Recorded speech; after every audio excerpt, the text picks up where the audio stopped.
And I feel like crying is a fast stretch. Like it's an extreme end of something. Before crying, there's like talking to people. There's like going to therapy. There's like speaking to your friends, recognizing when something is wrong, taking a break, taking a step back. There's all of these steps that you can do. Like if something is, and it's very normal for work things to just get overwhelming or just get like too much for you. And it's okay to take a step back. You hear people say, women are very emotional. And men are no more emotional, but isn't it how they were being raised, where the man was not allowed to express his emotion? The like, don't cry, you're a man, keep it in. But girls, you're allowed to cry. Oh, it's normal for a woman to cry. So is it like vulnerability is fine for one particular gender, and another gender doesn't have the opportunity to be vulnerable because that's how they're raised? So like, where do people find this emotional safety? This person is always having, it's only today. The child is sick, tomorrow the grandmother is dead, the next day something has happened. At what point would vulnerability not expire? So, like at what point? I know. Where do we draw the line? I'm curious. There is no expiration to vulnerability. If people are going through things, they're reminding me about mine. So I think there is no expiration to vulnerability. If people are going through things, then they need to address those things. So you can't say this is from period 1 to 1 week you need to have dealt with this. The old-fashioned friends. Oh gosh. Hello everyone, welcome to Old Fashioned Friends. I am Faith. And Christine from Uganda.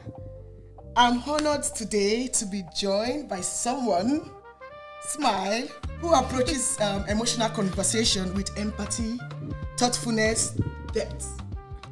Abisola, Abby as I fondly call her, she doesn't like me touching her, but I have to just touch her hands, who's going to bring grounded perspectives on emotional health, relatable dynamics, and I'm excited for our voice to be here on this space.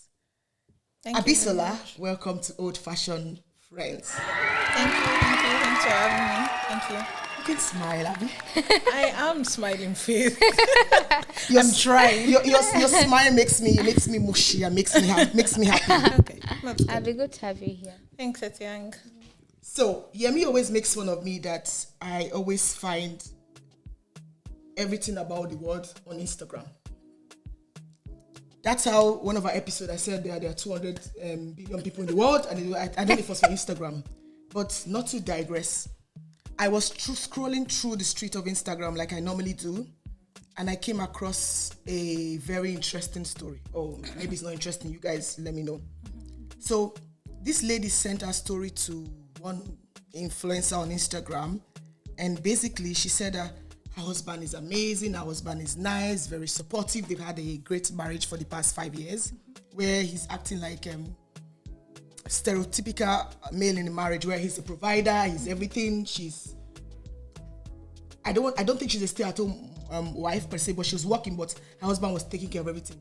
She said 1 month within the new year, she noticed the dynamics change. Like her husband was, he was kind of moody. He was not acting the way he was acting. Like she noticed that something was different or off in their relationship.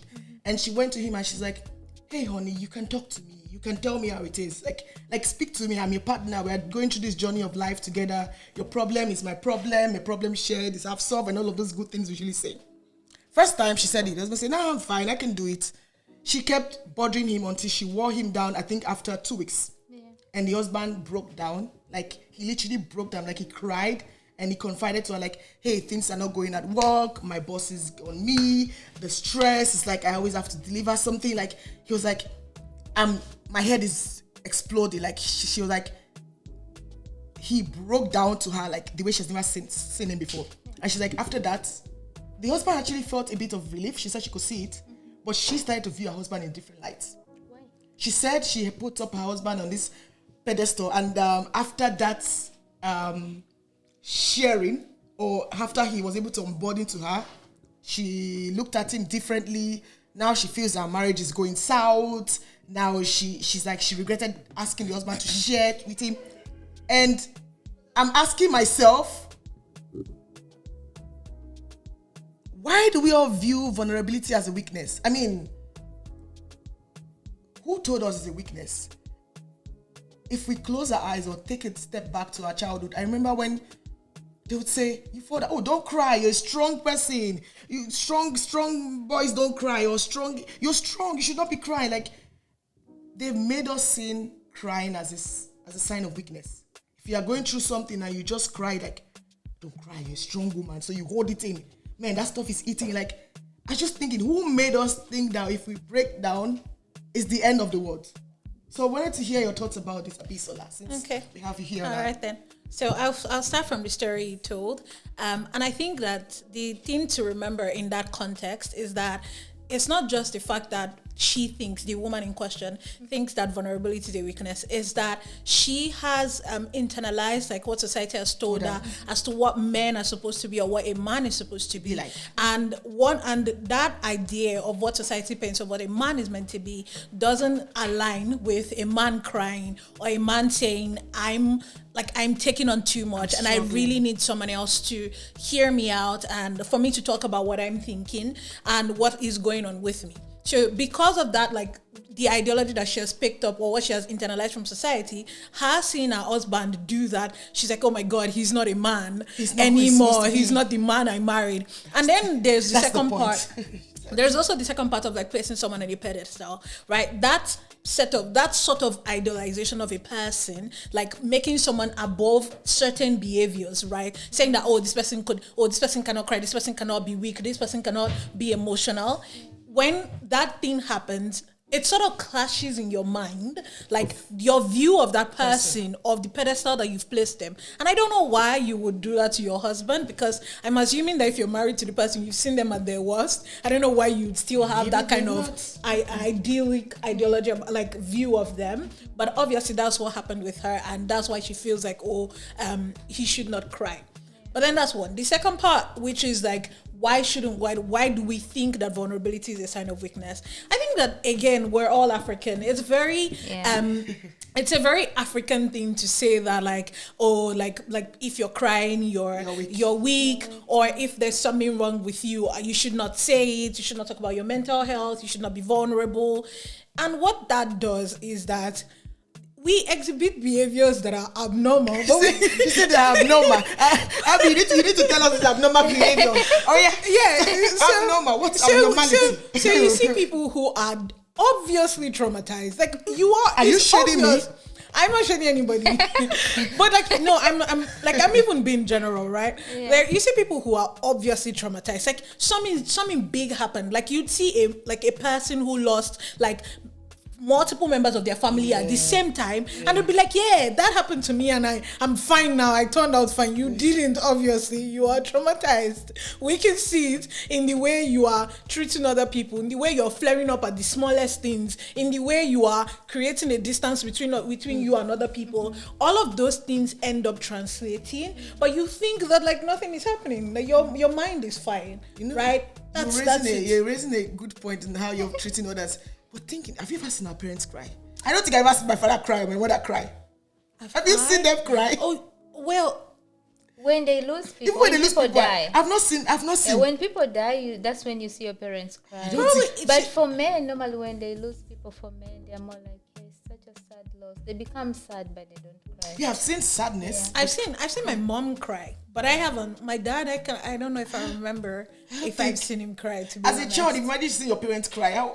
It's we understand. I think it should be encouraged. It should be. Because of how we're being, like, of course. Seeing your father cry, like, and to be honest, they were not even. Yes.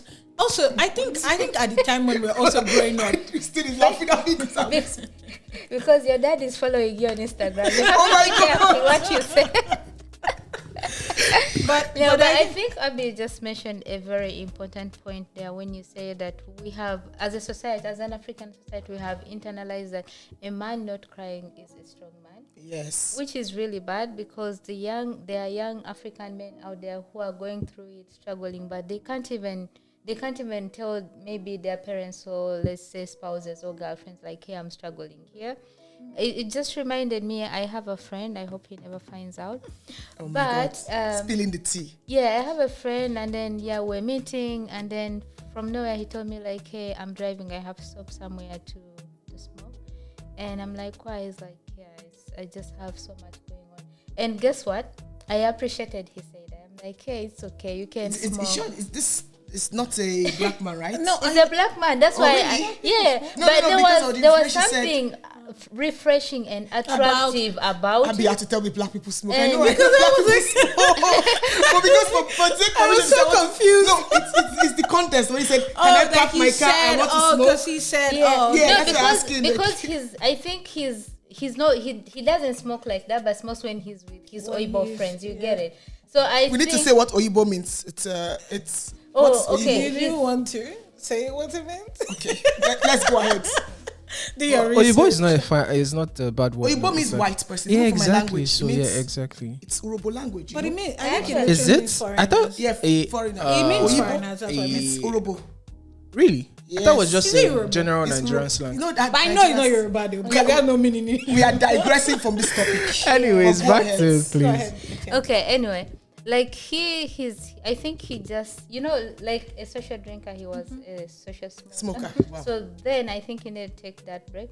But for me, there was something attractive about it that I kind of now viewed him in a different way. Like, wow, that's nice that you Yeah. can recognize that so much is stressing you and you need to take a break. And I remember just saying like, hey, it's okay. I just told him, make sure that you're parking in the right place, But he was fine. I think he was just work stress and all that. Yeah, and I think we are even talking about crying. I feel like crying is a fast rate. Like it's an extreme end of something. Before crying, there's like talking to people. There's like going to therapy. There's like speaking to your friends, recognizing when something is wrong, taking a break, taking a step back. There's all of these steps that you can do. Like if something is, and it's very normal for work things to just get overwhelming or just get like too much for you, and it's okay to take a step back. I'm going to ask you ladies a question because we are all talking about when things crying is the last end, the other things. But let's go back to our childhood. We are all Africans. When people start raising kids and then you have a boy, you have a daughter, and then the son does something and he falls down and he's crying. They'll be like, "Don't cry, you're a man. Don't cry." Do you think our parents are giving us that emotional safety where you feel there is a possibility to want to express your emotion in a interesting manner? Why am I saying this? You hear people say women are very emotional and men are no more emotional, but isn't it how they were being raised where the man was not allowed to express his emotion?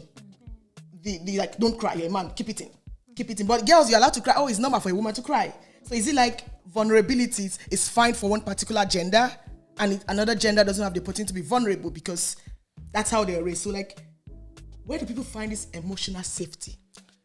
I think emotional safety is a very big word for our parents. The same way having made me let the word trauma. But go ahead. because it is, right? You can imagine like me going to my dad and saying, "Oh, I want to feel emotionally safe."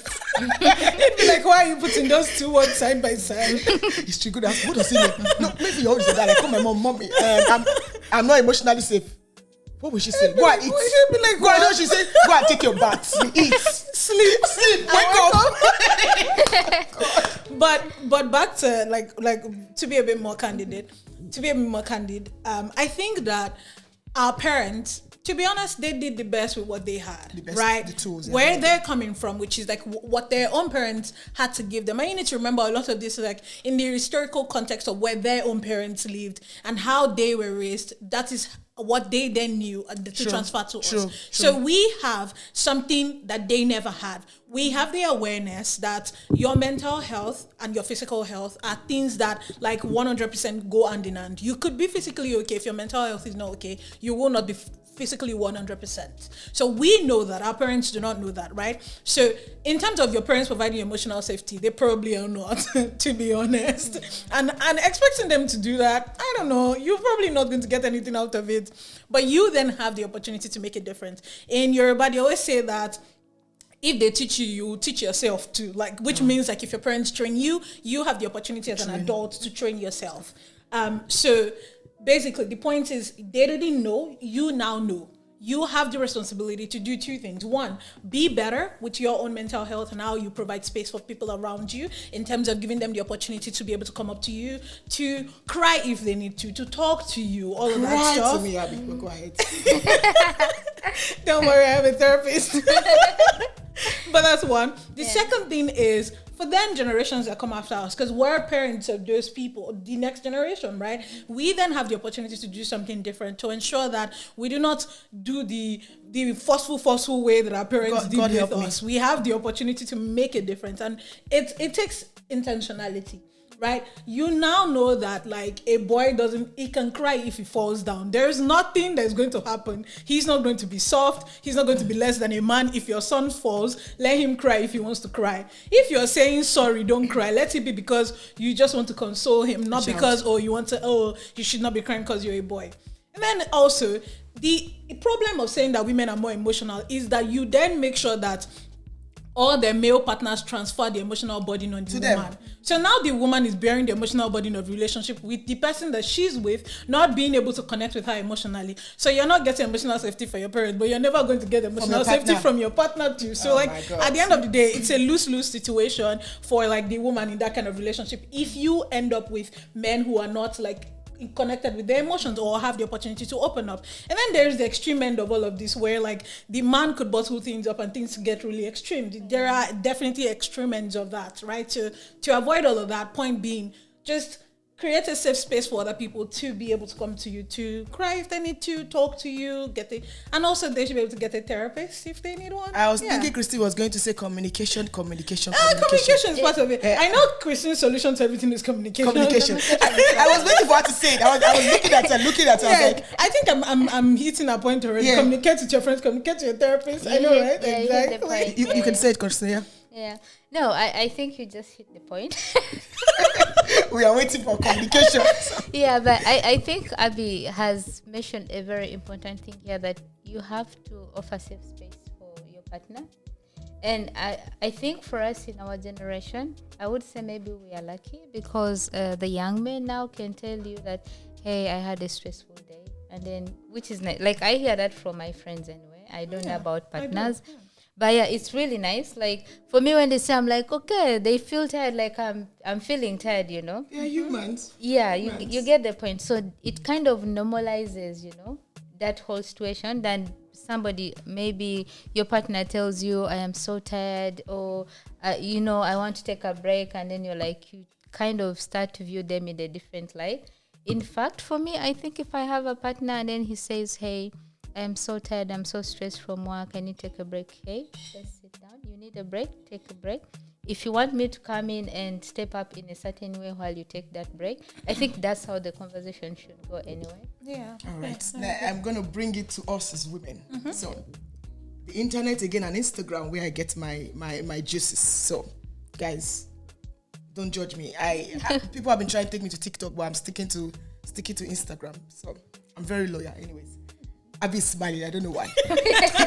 I don't know why. So I don't want you to go anywhere. Stay on Instagram. Okay, I'm sticking to Instagram. So I was scrolling through the street of Instagram again. I saw another was a video where a woman was advising like black women that black women, you need to cry. You need to, when you're even at the office, when things are not going your way, just cry. Just cry. I'm like, cry? Faith, cry? I'm like, what are you talking about? And then I got thinking how everyone says, oh, you're a strong black woman. You're a strong black woman. I'm like, what does it mean to be a strong black woman? This so-called title now has become like a prison. That means I'm a strong black woman. I have to be strong. I can't cry. Even when I do things, I have like, man, I don't want to be a strong black woman. I just want to be a woman and I can cry my ass out. So it's like, it feels like these so-called titles become like a weight. It's like there's this crown we're wearing on our head that's supposed to raise us up, but it's like a crown has a lot of thorns and it's also piercing us back. So I don't know if you all are feeling the same way. Maybe we all need to start crying too in the office. Yeah, I will never be crying in the office. Sorry.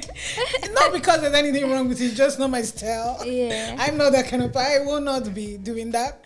But I think that the stereotype of a strong black woman started from the times when like, because of how, like, again, back to how society paints men and women, the man was having to like go outside to like come back home to bring food. So when the man is out, the woman had to take care of everything and make sure everything was standing and all that stuff. And weird, like the man being out even became like a longer thing. For example, the man maybe he left, he's not alive, whatever reason where there's no male figure in the family. I'm not feeling anything. What I'm saying. But no, I'm being serious, right? For whatever reason that a man is not there, black women in like the history of time have had to like stand up, right? Yeah. They've had to stand up and take up things as they are. And because of that, right, like you're juggling like a lot of things. You need to be like sometimes you don't have time to cry.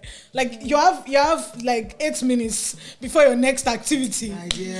Quickly you move. So like because of that, that's where like the strong black women stereotype came from, right? Because they've had to become resilient over time based on all the things they have to take care of. And to be honest, I personally, as a person, I reject that stereotype. I want to ask you a question. I will not be called a strong black woman. You said something that struck me, that over time they've become resilient. Yes.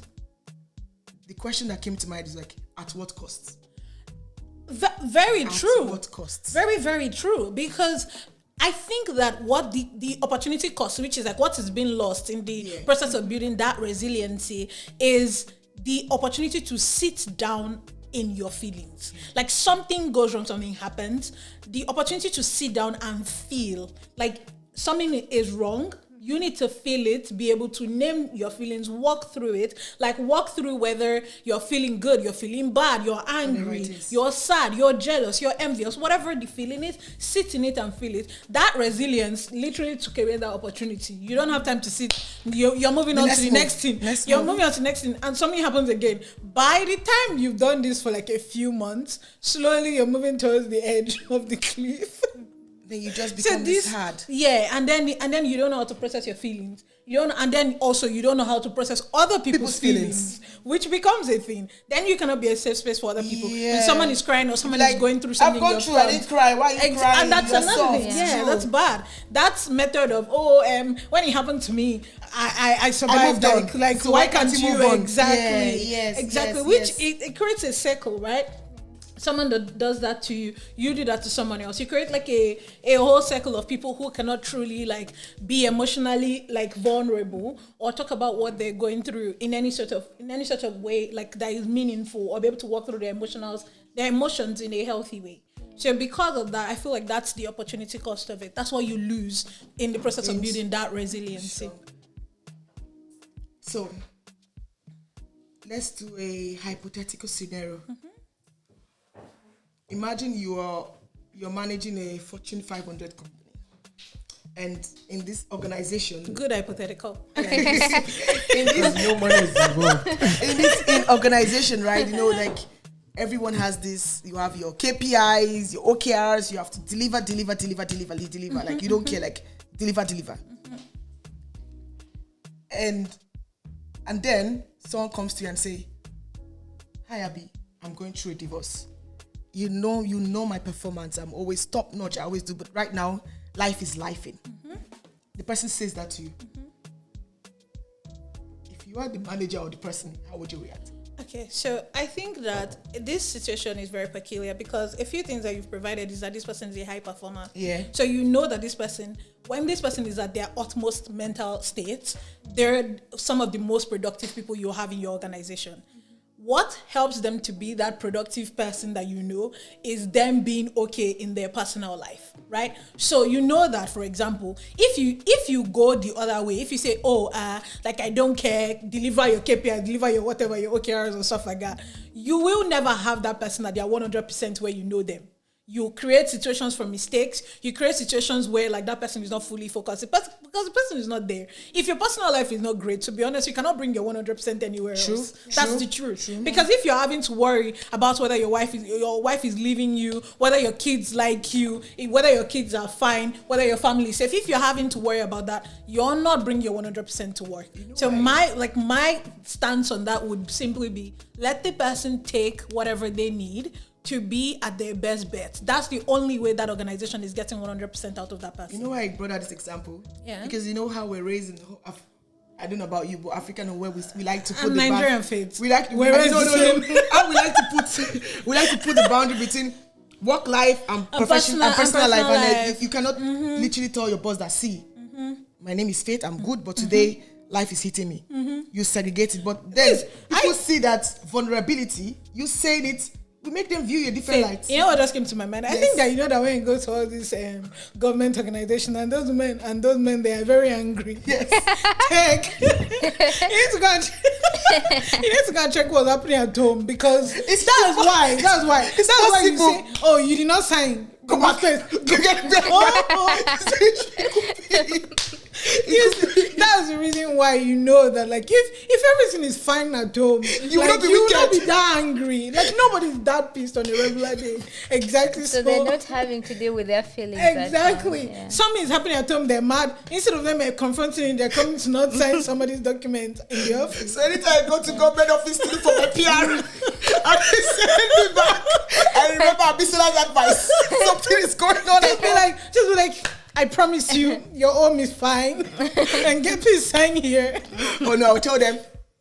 I'll start my own sub story. But you know, we see this. We used to joke about it, that to win all these X Factors or something got talent, you need to set sub story. Yeah. Like you need to get vote and tell them. Like I came from the gutter. I came from the this. Exactly. So this is where vulnerability does. So vulnerability does help. It's like my parents. I was on the streets hawking. So guys, and now this is me. Like what they say, my father is sick, guys. If I win this money, I will change life. So yeah, people will vote for you. So vulnerability works. See, people, vulnerability works there. But that's exploitation. That's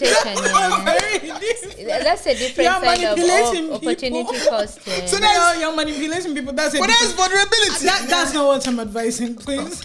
Let me be clear. Okay. I'm not advising you to use your emotional health as a weapon, because it's supposed to be a shield. It's supposed to protect you so that you feel great. You feel like at your best at most times, right?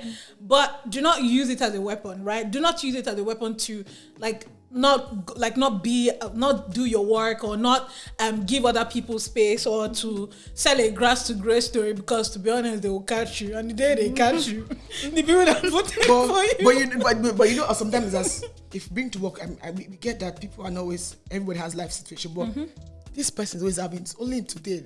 The child is sick, tomorrow the grandmother is dead, the next day something has happened. At what point would vulnerability not expire?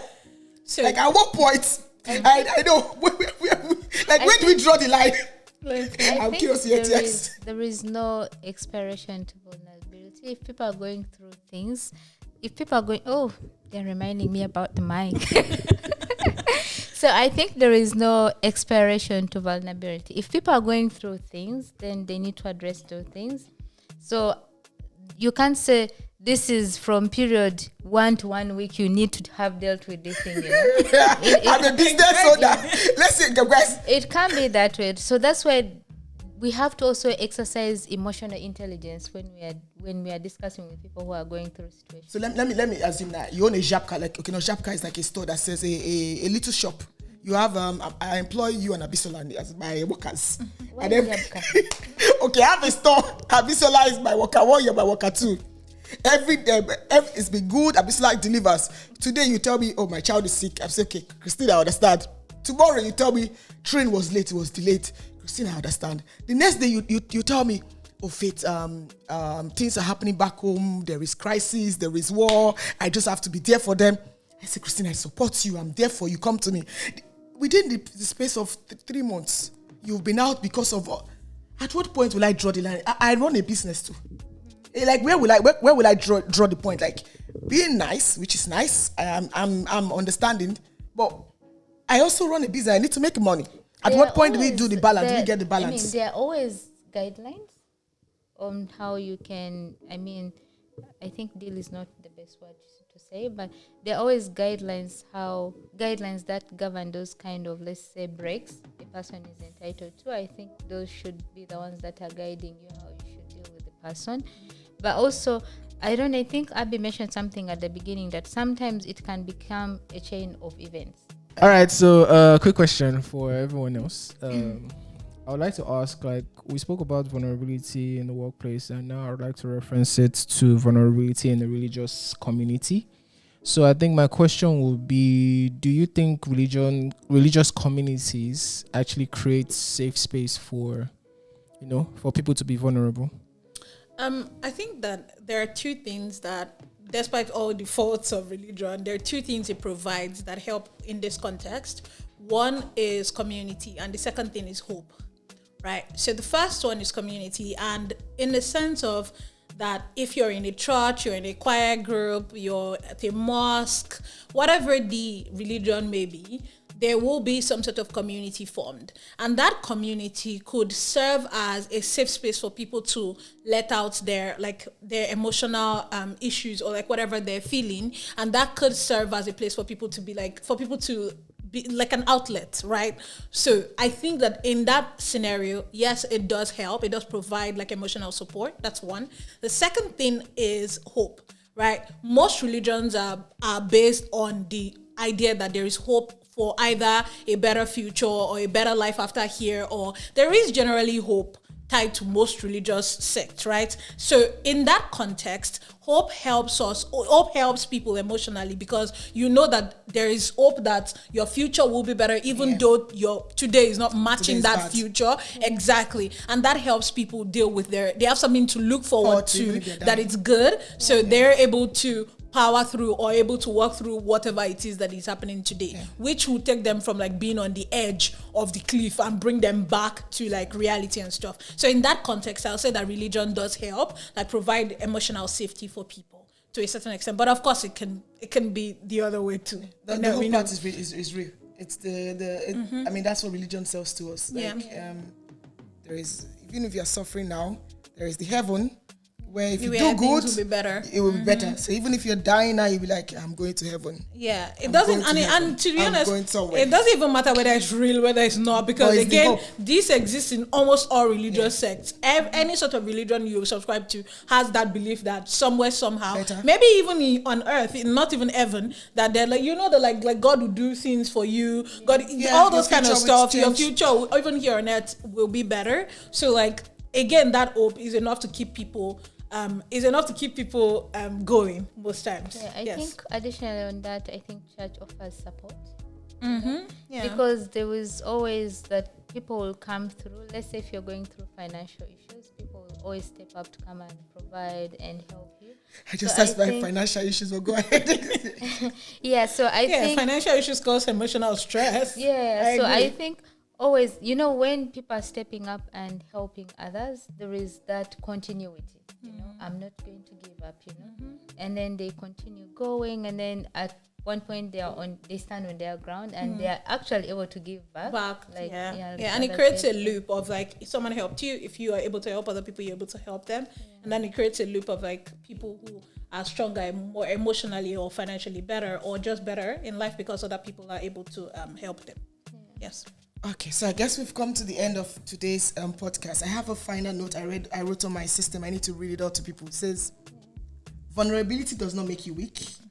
This is also to myself too. Faith, vulnerability does not make you weak. It makes you human. Yes. Faith, vulnerability does not make you weak. It makes you human. So if any of our guests or listeners, sorry, not guests, listeners are like me, that would not want to show the world who they truly are, just so you know, it doesn't make you weak, it makes you human. And I think the real danger is you portraying yourself to be something you're not. Yeah. And at the end of the day, you end up breaking. So, guys, find whoever makes you emotionally safe. Yeah. Be able to confide to them. Don't go to the gossips, because they'll carry your gist around.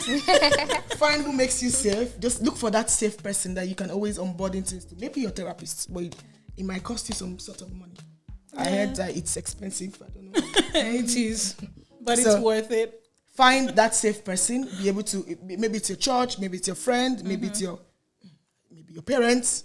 Yeah, if your parents do provide that for you. My dad is listening to me. Yes, your parents. It could be your parents, your pastor. Yeah, your parents can. Yes, so reach out to them and be able to onboarding what you're going through with them. So. Thanks to our special guest. Thank you for having me. It was a pleasure having a conversation with you. If you are watching our episode for the first time, please like, subscribe, and comment, it's your share. because it's your Civic duty. duty. All right, thank you. I'm learning.